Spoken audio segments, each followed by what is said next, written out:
अल्हम्दुलिल्लाहि वकफ़ा वस्सलामुन अला इबादिहिल्लज़ीना इस्तफ़ा अम्मा बअद फ़अऊज़ु बिल्लाहि मिनश शैतानिर रजीम बिस्मिल्लाहिर रहमानिर रहीम इन्न रब्बी क़रीबुम मुजीब व इज़ा सअलक इबादी अन्नी फ़इन्नी क़रीब उजीब दावतद दाई इज़ा दआनी फल्यस्तजीबू ली वक़ाल रसूलुल्लाहि सल्लल्लाहु अलैहि वसल्लम मा मिन मुस्लिमिन यदउ बिदावतिन लैसा फ़ीहा इस्मुन वला क़तिअतु रहमिन इल्ला आताहुल्लाहु बिहा इहदा सलास इम्मा अन युअज्जिल लहु दावतहु व इम्मा अन यद्दखिरहा लहु फिल आखिरह व इम्मा अन यस्रिफ अन्हु मिनस्सूइ मिस्लहा क़ालू इदन नुक्सिर क़ाल अल्लाहु अक्बर रवाहु अहमद औ कमा क़ाल रसूलुल्लाहि सल्लल्लाहु अलैहि वसल्लम।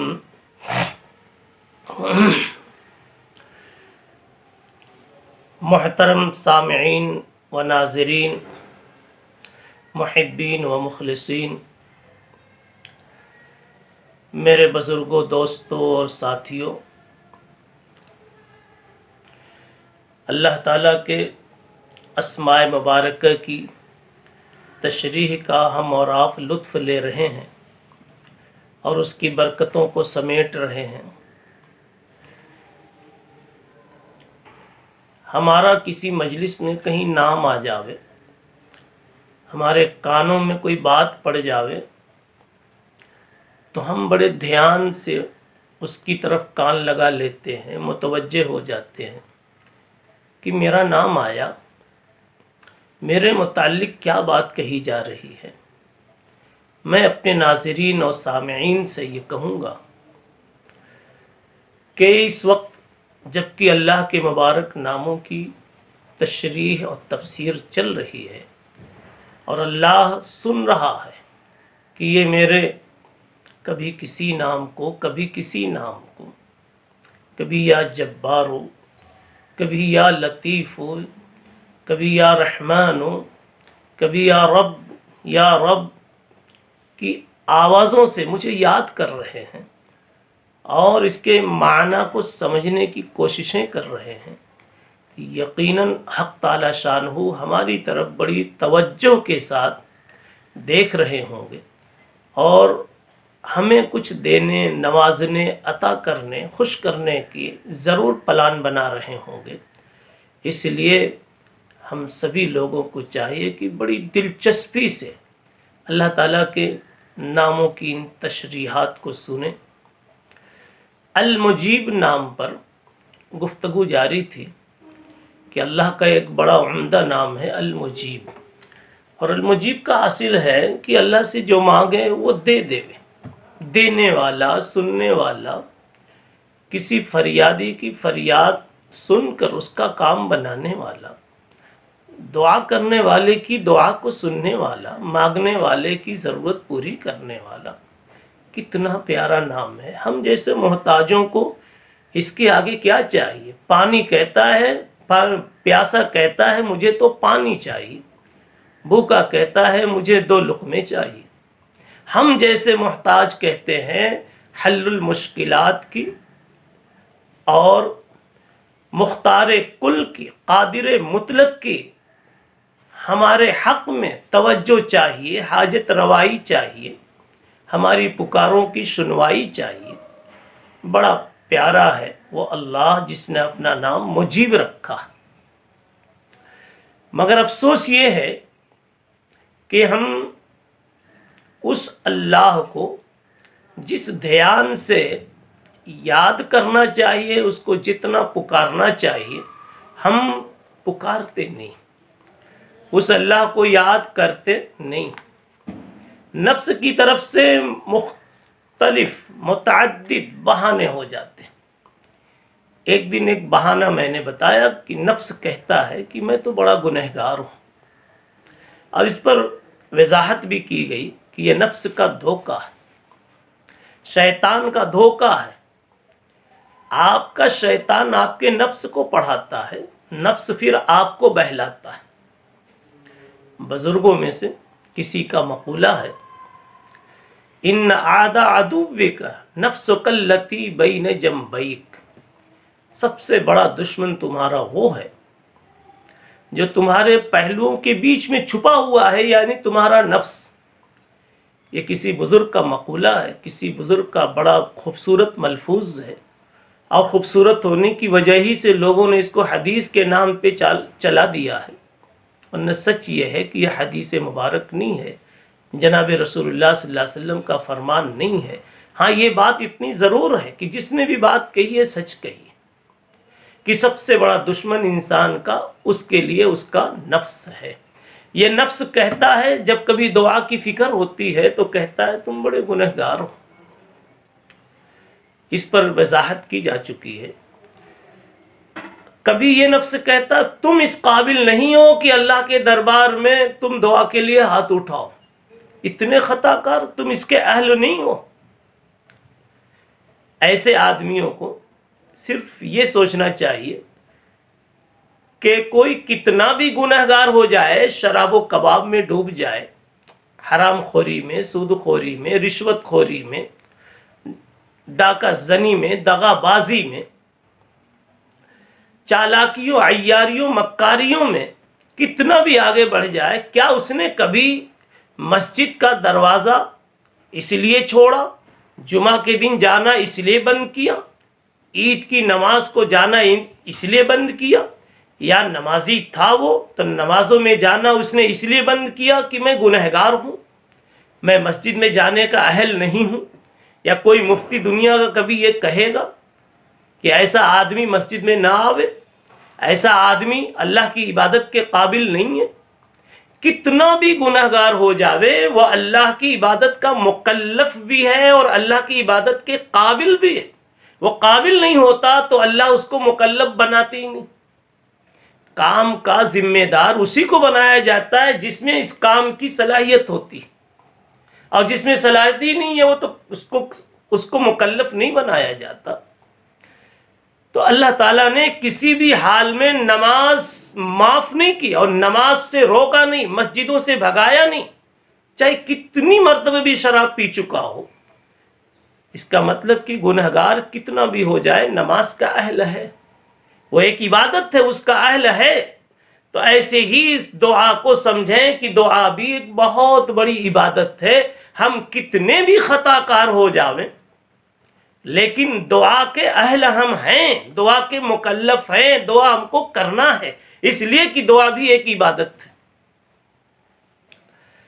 एक बात और समझें, दुआ असल में हम लोग ज़रूरत समझकर करते हैं, दुआ को इबादत समझकर भी करना चाहिए। दुआ पर दवाम कैसे? मैं चाहता हूं कि कुछ गलतफहमियां जो दिमाग में है वो निकल जाए। दुआ पर दवाम कैसे हो और क्यों नहीं हो रहा है? इसलिए नहीं हो रहा है कि दुआ को हमने सिर्फ ज़रूरत समझा। अब जब ज़रूरत समझेंगे तो जिस वक्त आपको अपनी ज़रूरत का एहसास होगा वो सब दुआ के पास आवेंगे, दुआ का अमल करेंगे, दुआ की फिक्र करेंगे। मसलन जेब खाली हो गया, अब कहीं कर्जे भी नहीं मिल रहे हैं, जिल्लतें आ रही हैं, रोटियां नहीं मिल रही हैं, अब तो आप दुआ करने वाले। ये तो ज़रूरत समझा तो दुआ हुई। हमें तो दुआ को इबादत समझ के करना, और इबादत हर हाल में होनी चाहिए, चाहे हमें उसकी ज़रूरत का एहसास हो या एहसास न हो। जैसे हम ज़ोहर पढ़ते हैं, असर पढ़ते हैं, पंजगाना नमाज़ें पढ़ते हैं, रोज़ा रखते हैं, हमें अपनी कोई दुनियावी ज़रूरत उससे वाबस्ता नज़र नहीं आती, लेकिन फिर भी हम करते हैं और हमारा ईमान है, यकीन है कि हमें करना है। ये और सी बात है कि इन इबादत के ज़रिए से अल्लाह हमारी दुनिया भी बना देते हैं और आखिरत भी बना देते हैं, लेकिन हमने दुनिया की ज़रूरत समझकर नमाजों का एहतमाम नहीं किया, अल्लाह का हुक्म समझकर किया। ऐसे ही दुआ को भी अल्लाह का हुक्म समझ करके अल्लाह ताला कहते उदऊ, अकीमुस्सला कहा तो नमाज फर्ज हुई, आतुज ज़का कहा तो ज़कात फर्ज हुई, कुतिबा अलैकुमुस्सियाम कहा तो रोज़ा फर्ज हुआ, वलिल्लाहि अलन्नास हिज्जुल बैति मन इस्तता इलैहि सबीला कहा तो हज फर्ज हुआ। तो ऐसी उदऊ रब्बकुम तज़र्रुअन व खुफिया कहा तो दुआ भी फर्ज हो गई। दुआ भी हमारी जिम्मेदारियों में आ गई, दुआ अल्लाह के अवामिर में है। इसलिए दुआ दूसरी इबादत की तरह इबादत समझकर करनी चाहिए। दुआ करने वाले 4 किस्म के होते हैं। हमें देखना है कि हम कौन से दर्जे में हैं और हमें अपने को किस दर्जे तक ले जाना है। पहला दर्जा, दुआ मांगने वालों की पहली किस्म उन लोगों की है, या कह लीजिए पहला तबका उन लोगों का जो सिर्फ अपनी जरूरत समझकर दुआ मांगते। मसलन बच्चा बहुत बीमार हो गया, वालिदा, वालिद, भाई, घर का आपका करीबी बहुत ज्यादा बीमार हो गया। ऐसी जरूरत के मौके पर दुआ करने वाले, ये पहली किस्म में पहला तबका। ऐसे लोग बस उसी वक्त तक दुआ करते हैं जब तक कि उनकी जरूरत बाकी रहती या जरूरत का एहसास उनको जिंदा रहता। जरूरत खत्म, दुआ खत्म, अल्लाह की बारगाह में आना खत्म। देखा जाता है एक मरीज बहुत बीमार होता है, उसके घर वाले खूब, उसका बेटा खूब दुआ कर रहा है, कई दिनों से मस्जिद में देर देर तक हाथ उठाया हुआ नजर आ रहा है। इत्तेफाक से उसके वालिद दुनिया से चले गए। वो दुनिया से गए और ये मस्जिद के मुसल्ला से गया। एक तबका ऐसा है। या ये कि उसके वालिद को शिफा मिल गई, दुकानों पे आने जाने लगे, काम में लग गए, फिर भी इसकी दुआ बंद हो गई। ये पहला तबका है और निहायत कमजोर दर्जे का ये तबका। बस ये जरूरत का बंदा है, जरूरत पड़ी तो आया। हम ये नहीं कहते कि ये बुरा बंदा है, पड़ी तो आया तो सही, अल्लाह से लेने, अल्लाह से मांगने के लिए आया, अल्लाह को याद तो किया। लेकिन इससे ऊंचा भी एक इंसान होता है जिसको दूसरा तबका कहिए। दूसरा तबका वो है जो इसको एक अम्र शरई समझकर अदा करता है।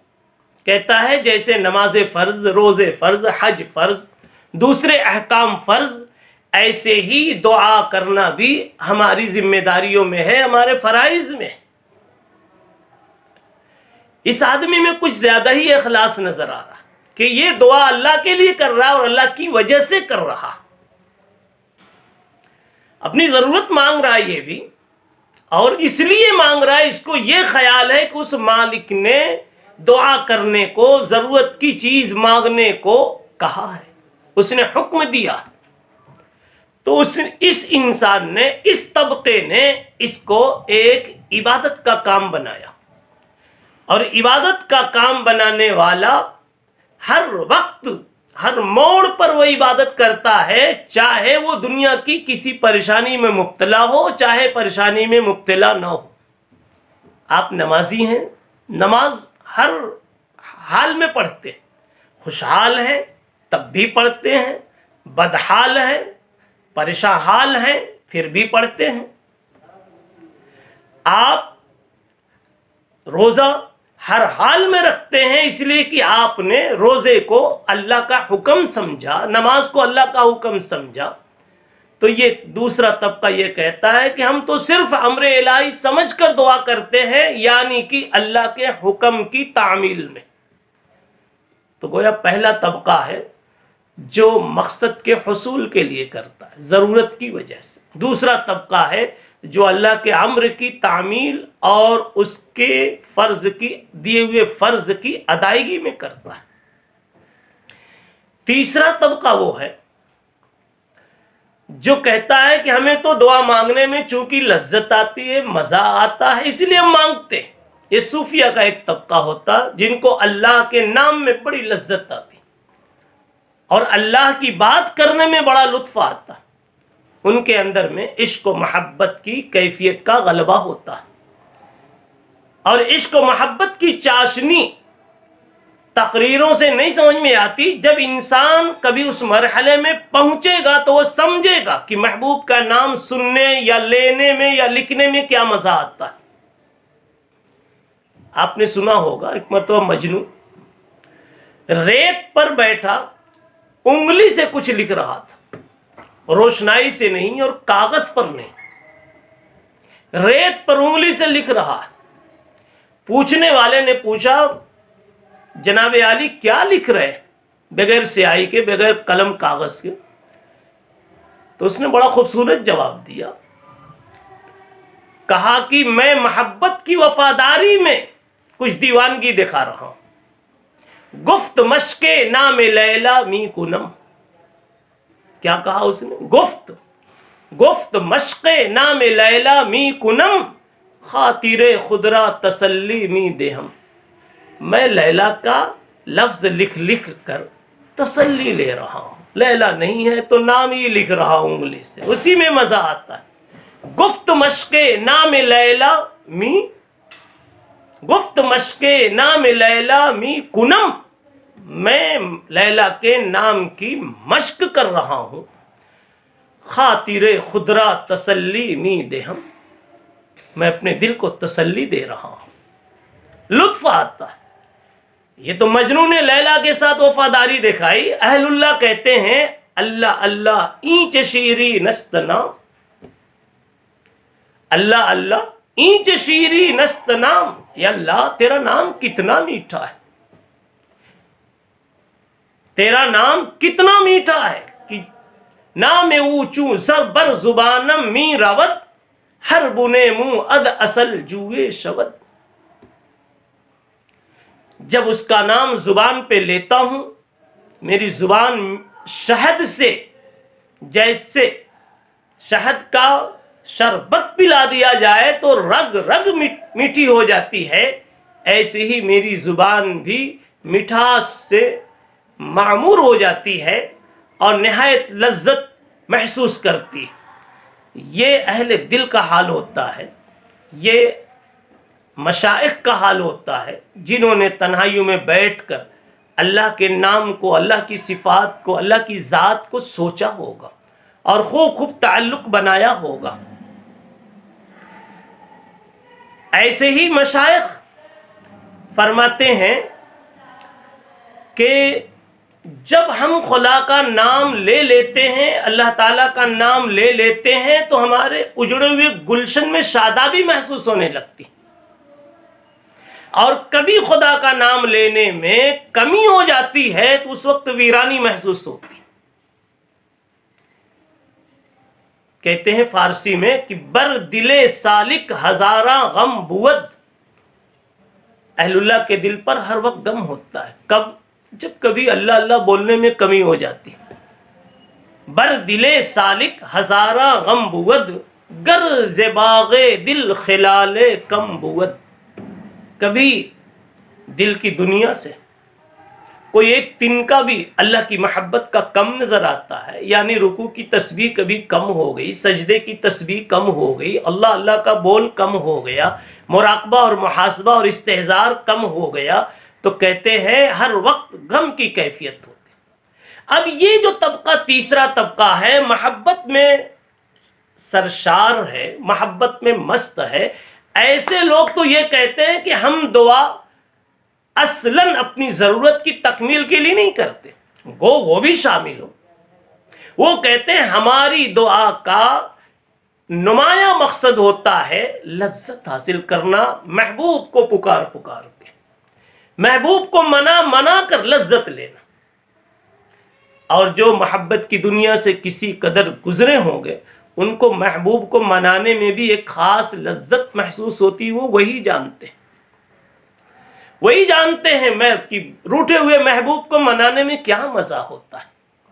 तो दुआओं से ये लोग कहते हैं कि हमारी तो सानवी दर्जे की, सेकंड दर्जे में निगाह इधर जाती है कि हमारी ज़रूरत पूरी होगी या कोई और काम बनेगा। हमारी तो निगाह इस पे जाती है कि हम दुआ करेंगे तो हमारा महबूब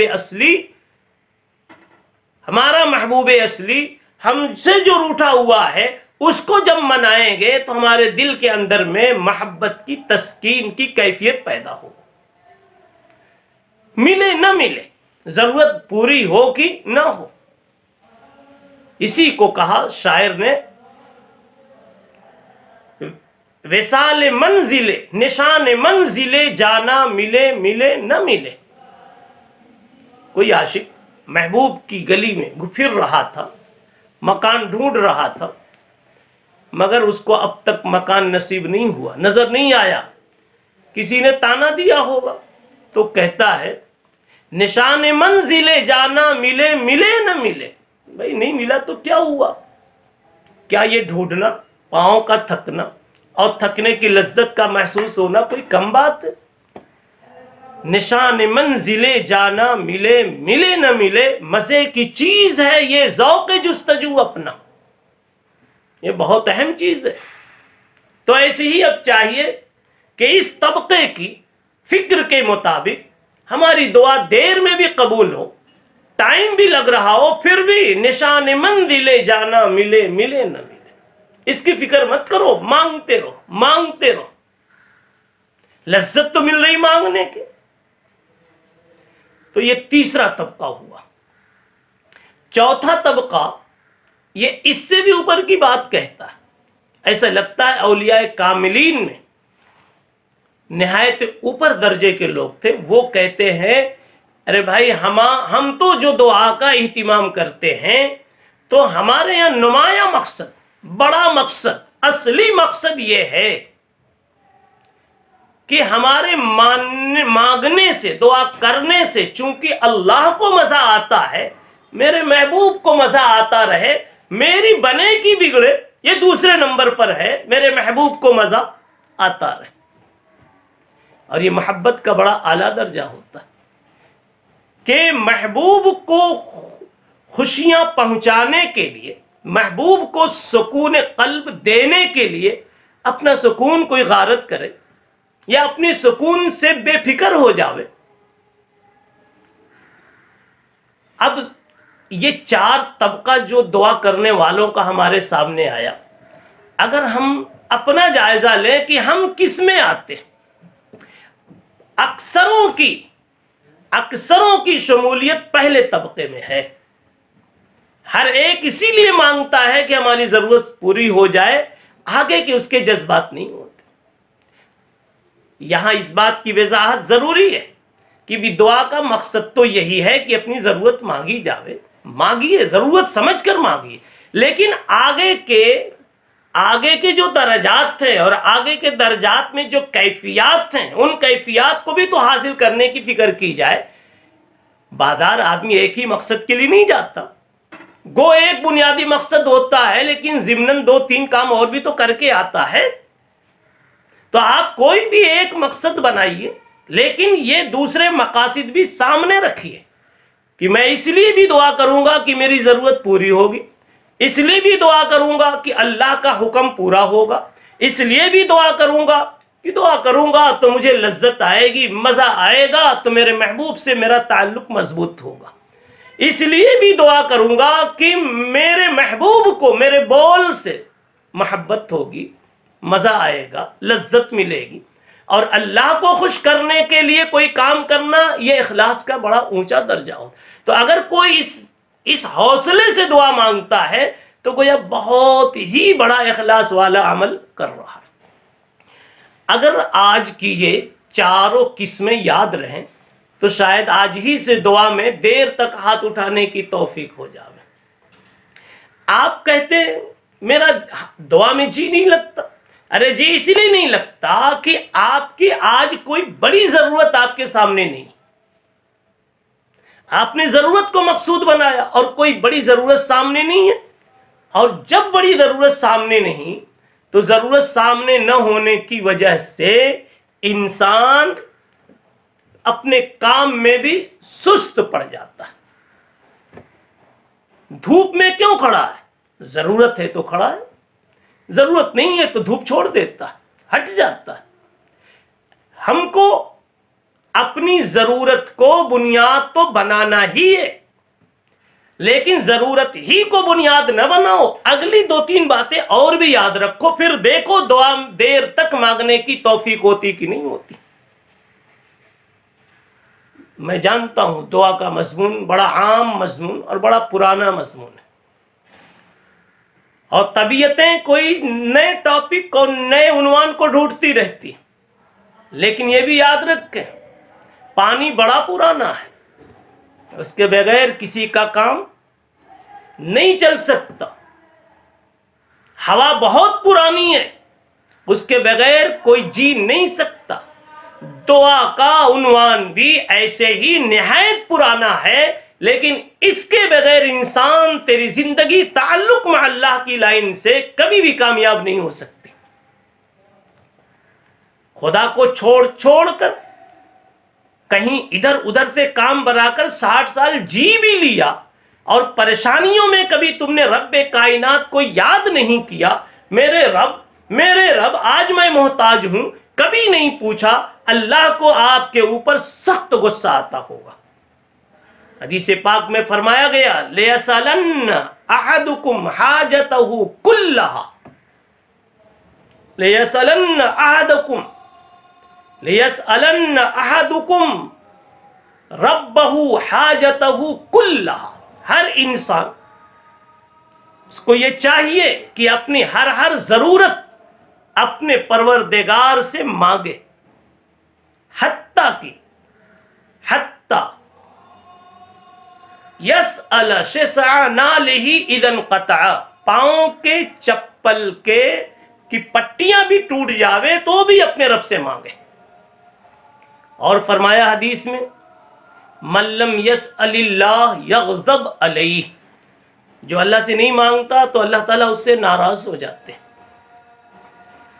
तो अब तक मैं ये अर्ज कर रहा था कि दुआ के ताल्लुक से बहुत सारी भूलें, उसमें एक भूल ये भी है कि आदमी सिर्फ अपनी ज़रूरत को बुनियाद बना करके दुआ के लिए हाथ उठाता है। अरे कुछ और भी तो बुनियादें हैं। आप रिश्तेदारों के यहाँ सिर्फ अपनी ज़रूरत के लिए नहीं जाते, कभी इसलिए भी जाते हैं कि आज उसको कोई ज़रूरत, मेरे जाने से उसको खुशी होगी। ऐसी कभी इसलिए भी दुआ को देर तक मांगिए कि मेरे मांगने से उसको खुशी होगी। जितना आपने रिश्तेदारों को वजन दिया उतना अल्लाह को भी वजन दे देती तो क्या बात होती। इसी तरीके से एक और भूल है, वह आज की ही मजलिस में मैं वाज़ेह करना चाहता हूं। आदमी कहता है मुझे रोना नहीं आता, और ये आदमी नहीं कहता, उसका नफ्स कहता, उसका शैतान कहता मुझे रोना नहीं आता। अब रोना नहीं आता तो ऐसी दुआ से क्या फायदा जिसमें आंसू न हो। कितनी खूबसूरत बात दिख रही। मैं अभी यहां सिर्फ इतना कहता हूं नफ्स से, ठीक है नहीं आता तो रोने की कोशिश करना, नहीं आता आंसू नहीं आता तो आंसू लाने की कोशिश तो करो। लेकिन यहां एक बहुत बड़ी भूल है। रोना किसे कहते हैं, इंसान इसके समझने में धोखा खा जाता। पानी के कतरों के गिरने का नाम सिर्फ रोना नहीं है। ये तो आंख आंख के फर्क है। कोई आंख इस कदर ढीले ढक्कन वाली होती है कि दो एक जुमले भी बोलो तो बरसना शुरू हो जाती, हालांकि उसके दिल में वो कुड़न नहीं होती, दिल में वो कैफियत नहीं होती। मुतनब्बी ने कहा, वरुब्ब कईबी लैस तंदा जुफूनुहु वरुब्ब नदी दम गैरो कईबी। कई लोग ऐसे हैं आंखें बरस रही हैं, दिल में कोई भी गम नहीं, मरने वाला मर गया कोई गम नहीं, लेकिन आंखें रो रही। और कुछ ऐसे होते हैं जिनके दिल में गमों का एक हुजूम है, दिल उसका कुढ़ रहा है, डॉक्टर भी डर रहा है कि गमों के बोझ से कहीं अटैक ना आ जाए, दिल की धड़कन पर फर्क न पड़ जाए, लेकिन उसकी आंखों में पानी बहते हुए, कतरे गिरते हुए नजर नहीं आते, तो क्या कहा जाएगा कि ऐसे आदमी का यह दर्द बेमाना है? अरे वो बहती हुई आंख वाले के मुकाबले में इसकी मोहब्बत, इसके दर्द की कीमत ज्यादा है। इसलिए यहां समझने की जरूरत है कि रोने से क्या मुराद है। आप समझे, रोने की 3 किस्में। एक है आंख का रोना, और एक है दिमाग का रोना, अक्ल और दिमाग का रोना, और तीसरी चीज है दिल का रोना, और चौथी चीज है तीनों का मिलकर रोना। 3 रोने को एक साथ करो तो फिर चौथी शक्ल बन जाती है। आंख का रोना यह है कि आदमी को अपनी कोई गलती याद आई या परेशानी याद आई, कोई जरूरत याद आई और आंख ने आंसू गिरा दिया, लेकिन दिमाग पर, दिल पर कोई बहुत ज्यादा उसके ताल्लुक से बुनियादी असर नहीं हुआ। छोटे बच्चों का रोना आमतौर पर ऐसे ही होता। दुआ में अगर इतना भी किसी को नसीब हो जाता है कि बहुत ज्यादा उसने सोचा नहीं लेकिन आंख ने रो दिया, तब भी हम उम्मीद रखते हैं अल्लाह इसके आंसू की कदर फरमाएंगे। दूसरे नंबर पर अक्ल का रोना, दिमाग का रोना। अक्लो दिमाग का रोना यह है कि आदमी अल्लाह के सामने अपनी गुनाहें पेश करे, अक्ल से सोच कर, सिर्फ अक्ल में सोच ले कि मैं वाकई गुनहगार हूं, खताकार हूं। अकल कह रही है फला दिन फला का दिल दुखाया था, फला दिन इसने हराम कमाया था, फला दिन फला का दबाया था, फला दिन बिला वजह के नमाजें छोड़ी थी, फला दिन इतनी गालियां बकी थी, छुप करके शराब नोशियां की थी, जिनाकारियां की थी। अकल कह रही है कि मैं बड़ा मुजरिम हूं, हाय हाय मैं उस रब्बे करीम का कितना बड़ा मैंने जुर्म कर दिया, उसका दिल तोड़ दिया। आज दिमाग आपका परेशान है, आपका दिमाग मुतासिर है, इसको सोच रहा है, इसको कहते हैं दिमाग का रोना। दिमाग अफसोस कर रहा है, मुझे नहीं करना था, रोटी उसकी खाता हूं, पानी उसका पीता हूं, दी हुई उसकी नींद पर सोता हूं, उसके जगाने पे उठता हूं, वो सुलाकर न जगाए होता तो खत्म हो चुका होता। उसकी दी हुई इज्जत पे अपनी शान दिखाता हूं, उसका मैंने जुर्म कर दिया। ये दिमाग सोचने में लग जाए तो समझो आज दिमाग रो रहा, ये दिमाग का रोना। और दिल फिर उसमें तिल मिलाने लगे, तड़पने लगे, मेरा रब फिर कैसे खुश होगा, हाय मैंने क्या कर दिया, मेरे रब को कैसे मैं मनाऊं। अगर इस तरह दिल में कैफियतें, बेचैनियां वजूद में आई हैं और कैफियतें बनी, आपका दिल रोने लगा, तो 3 रोना हुआ। किसी को आंख का रोना नसीब होता है, और किसी को अक्ल का, दिमाग का रोना नसीब होता है। चलते चलते कोई गलती हो जाए तो बहुत ज्यादा दिल पे नहीं लेता, लेकिन अक्ल से सोचता मैंने गलत कर दिया, यह अक्ल का रोना हो गया। कभी दिल का रोना होता कि उसी को गहराई से ले लेता है और दिल में बैठा लेता है, अफसोस और गम में मुब्तला हो जाता है। तो आंख का रोना भी अल्लाह के यहाँ महबूब है, दिमाग का रोना भी महबूब है, दिल का रोना भी महबूब है। अब अगर कोई ऐसा इंसान हो जिसमें ये तीनों बातें जमा हो जाए, कि उससे बेचारे से कोई गुनाह हुआ, या ये कि उसको कोई जरूरत पेश आई और आज वो दिमाग से सोच रहा है कि मैं अपनी जरूरत में खुद काफी नहीं हो सकता जब तक कि रब्बे कायनात मेरी जरूरत पूरी न करे। अब उसकी बुनियाद पर वो दिमाग से अपनी मजबूरी, बेबसी और आजिज़ी को सोचता है, और दूसरी तरफ रब्बे कायनात की हाजत रवाई को, उसकी ताकत को, उसकी कुदरत को, उसके खजाने को, उसके बंदों के साथ प्यार को, मोहब्बत को, शफकत को सोचता है, उसकी सिफात को सोचता है, उसके माजी के और हाल के इनामात को सोचता है, और फिर उससे मुस्तकबिल की उम्मीदें वाबस्ता करता है। ये उसके दिमाग का रोना हुआ, या कह लो कि दिमाग से दुआ करना हुआ। और फिर उसमें आंसू भी निकल जाता है तो आंख का हुआ, दिल की कैफियतें ये बनी तो दिल का हुआ। अब तीनों बातें जिस इंसान में जमा हो जाए ये तो बड़ा ही खुशनसीब इंसान है। और याद रखें आपकी भी वो कैफियत बन सकती, मगर मौलवी पढ़ते पढ़ते मौलवी होता है, पहले दिन तो नहीं हो जाता। कोई कलेक्टर, कोई ऑफिसर, कोई मैनेजर पहले दिन तो नहीं बन गया। पहले तो बिस्मिल्लाह की होगी ना, इब्तिदा की होगी। तो ऐसी आप दुआओं में थोड़ा वक्त लगाइए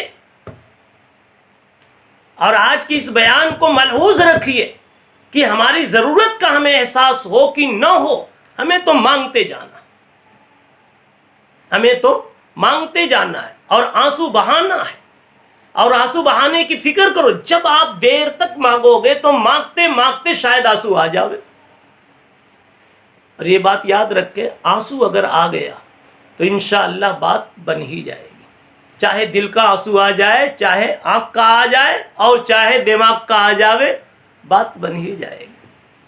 हाँ, आंख का आंसू अलामत है कि शायद इसका दिल मुतासिर हुआ है, दिमाग पर असर हुआ है, इसलिए आंख के जाहिर आंसू पर ही सारे अहकाम लगा दिए जाते हैं। और अल्लाह ताला भी जब बहते हुए आंसू को देखते हैं तो रहम कर लेते हैं। शेख खिजरवैह एक बुजुर्ग गुजरे हैं, बहुत सारे लोगों से उन्होंने कुछ मजबूरियों में कर्जा ले रखा था और उनके इंतकाल का वक्त आ गया। जब इंतकाल का वक्त आया तो जिन जिन लोगों ने कर्जा दिया था आकर के बैठ गए कि हजरत की जिंदगी का भरोसा नहीं, कम से कम चेहरा देख करके उनको कर्जा याद आएगा तो कुछ तो रास्ता बताएंगे कि इनके मरने के बाद कहाँ से मिलना, कहाँ से लेना, या ये कि इनके पास कोई शक्ल होगी तो अभी दिलवा देंगे। सब आके बैठ गए, जितने आते गए हजरत कहते गए बैठो बैठो, देखो अल्लाह को इंतजाम करेगा, बैठो। इतने में एक छोटा सा बच्चा हलवा बेचता हुआ गुजरा उधर से, उसको बुलवाया। कितने का हलवा? कहा इतने का। कहा लाओ दो। हलवा ले लिया, उस जितने बैठे थे सबको खिला दिया। वो कहता हजरत पैसे दीजिए। कहा तू भी बैठ जाओ, जैसे इतने बैठे हैं पैसे मुझसे मांगने वाले, तू भी बैठ जाओ, जब अल्लाह देगा ले लेना। लेकिन वो बच्चा था तो रोने लगा, कहने लगा मेरा अब्बा तो मुझे मारेगा, आज तो मेरे बाप मेरी चमड़ी उधेड़ देंगे कि तूने हलवे क्या कर दिए, तुमको बेचने को दिया था या खिलाने को दिया था। कहा तुम भी बैठ जाओ। वो बैठ तो गया लेकिन रोने लगा। थोड़ी देर के बाद एक साहब कुछ बर्तन में ढक वक करके ले आए, खोला तो ज्यादा थे सिक्के, थे बहुत ज्यादा सिक्के और पैसे थे, इतने थे कि सबको बांट दिया। ले भाई तुम भी ले जाओ। उन्होंने ला करके हदिया दिया, इन्होंने बांटना शुरू कर दिया। भाई चलो तुम्हारा कितना ले जाओ, तुम्हारा कितना ले जाओ, तुम्हारा कितना ले जाओ। वो बच्चे को भी दिया और जब सबको दे लिया तो कहा अब समझ में आई बात। बल्कि इन लोगों ने पूछा कि हजरत आपने दे तो दिया, लेकिन ये बताओ कि जब आपके पास पैसे नहीं थे तो आप अल्लाह के वली होकर के बगैर पैसे की इस बच्चे का क्यों खरीदा, उसको क्यों रुलाया। कहा कि यही तो बात थी, तुम जो इतने सारे बैठे थे ना, इसमें कोई रोने वाला नहीं था, तो मेरे दिमाग में आया कि ये जरूर रोएगा और जब ये यहाँ आंसू बरसाएगा अल्लाह रहमत की बारिश बरसाएगा। तुम में कोई रोने वाला नहीं था इसलिए काम बना नहीं, ये एक बच्चा रोने वाला था, अल्लाह ने इसकी बरकत से काम बना दिया। तान गिरियत को दके हलवा फरोश, तान गिरियत को दके हलवा फरोश। जब तक कि हलवा बेचने वाला ये बच्चा रोया नहीं था, अल्लाह की रहमत को भी जोश नहीं आया था। और जब तक कि मां का बच्चा तानगिरियत तिफल कै जोशद लबन, जब तक बच्चा रोता नहीं, मां की छातियों में दूध उबलता नहीं। और तानगिरियत अब्र कै खंदद चमन, जब तक आसमान नहीं रोता, बारिश नहीं बरसाता, चमन में बहार आती नहीं। इसलिए मेरे भाइयों कभी तो रोने की कोशिश करो, नहीं रोना आता तो बनाओ किसी तरह से। अब बात तो तवील होती जा रही है, रोना कैसे आवे? अल्लाह की नेमतों को याद करो और उसको कहो अल्लाह आपने ये दिया और फिर उसके बदले में मैंने क्या किया। जो गाड़ी आपने दी मस्जिद की तरफ ले जाने के बजाय मैं तो शराब खानों की तरफ गया, सिनेमा खानों की तरफ गया। जो टांग आपने दी मैंने गलत उसका इस्तेमाल किया। आप अल्लाह से कहो कि आपने ये चीज़ दी, आंख आपने दी लेकिन मैंने बैतुल्लाह के लिए नहीं, कुरान के लिए नहीं, मैंने तो अय्याशी बदनाशी और गलत जगहों पर इन आंखों को इस्तेमाल किया। आप ये कहो अल्लाह मैं तो इस काबिल में नहीं था कि 2 टुकड़ा मिलता, अगर आपने मुझे बड़ा सेठ बना दिया, मुझे इतने इतने इतने इतने बच्चों का जिम्मेदार बनाया और उनको इज्जत से खिलाने की मुझे तौफीक आपने बख्शी। आप जब अल्लाह की अताओं को दोहराएंगे और अपनी खताओं को सुनाएंगे और फिर अल्लाह से कहेंगे अल्लाह दुनिया में कितने बड़े अच्छे अच्छे लोग हैं जो रात दिन इबादतों में नमाजों में रहते हैं, अगर अल्लाह उनको इतना नहीं मिला जितना मुझे मिला है, मुझे इतना मिला मगर मैं कच्चा कैसा मैं खताकार निकला, सयाहकार निकला। ऐसी बातें जब आप कहेंगे तो उम्मीद ये है कि आपकी आंखों में 2-4 कतरे तो ज़रूर ही आ जाएंगे। अगर 2-4 कतरे आ जाते हैं आप समझो कि इंशाअल्लाह आपकी आँख आज से अल्लाह के यहाँ कीमती हो गई। अल्लाह ताला हम सबको अमल की तौफीक अता फरमाए। व आखिरु दावाना अनिल हम्दुलिल्लाहि रब्बिल आलमीन।